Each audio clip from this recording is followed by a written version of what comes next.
Hello, thank you guys for rocking with me throughout this lesson as we talk about democracy and the common man and its implications. So, today we are going to talk about these new political parties that are forming. So, the political revolution stirred up by Jackson's alternate staffing methods also resulted in the shift from a one-party political system to the standard two-party system.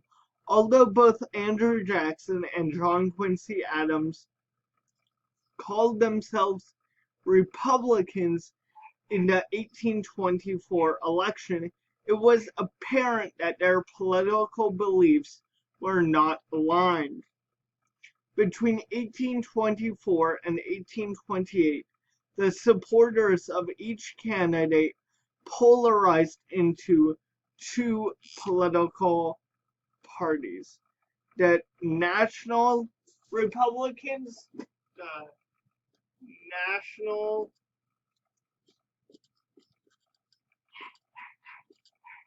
Republicans that supported Adams,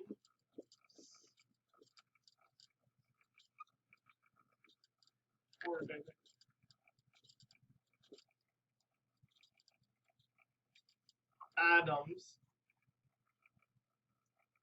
and the Democratic Republicans.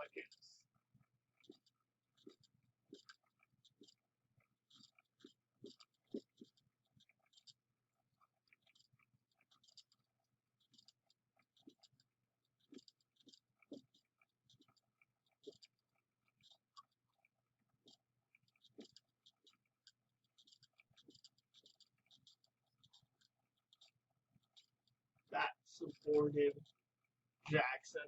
This party would become to be known as the Whigs further on in history. Along with new political parties came new attitudes. The suffrage movement brought power to the common man, and the common man responded by turning out in droves to vote. So, this whole idea of a common man was a success. Additionally, with the new attitudes reflecting the demise of wealth, the common man now expected politicians to cater to them. It was during this time that modern methods of politicking, including banners, parades, parties, and incentives, began to be employed. Although not nearly on the national scale of later elections, this was the premier era of baby kissing and handshaking as a means to election. In an effort to be more organized, nominating conventions were held to select candidates, and the caucus system was eliminated. The Democratic Party was picking up steam with Jackson's election in 1828 in accordance with the common man ideals. Democrats denounced Henry Clay's American system and supported states' rights.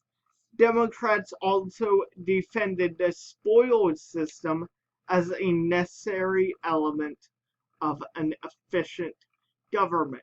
So we see these political stances starting to form. The Whig Party, although out of power in the executive branch, was also further defining itself.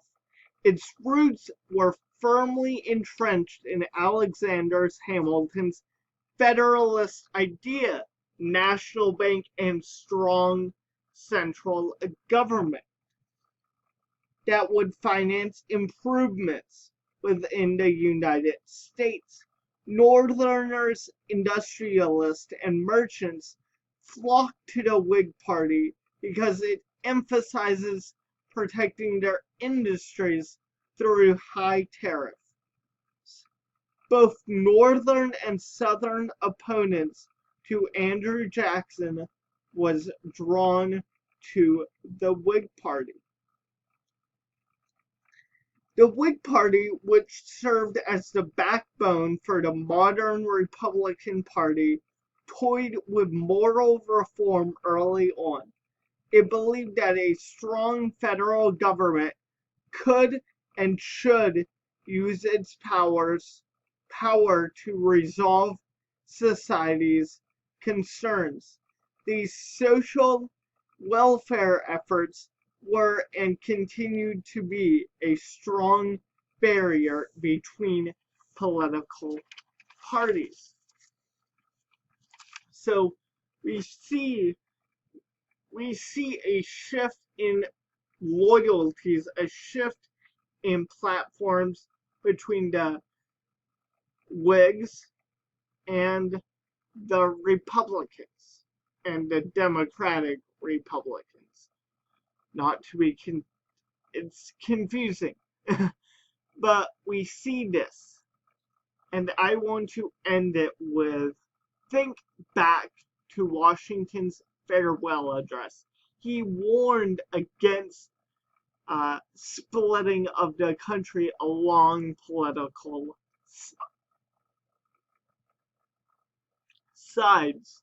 So you have to take that into consideration. Like I said at the beginning of this lesson, we're gonna be on Andrew Jackson as a president for at least 2 more lessons.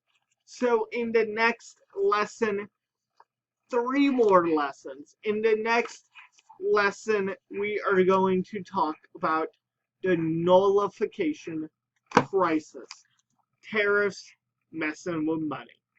See you guys then.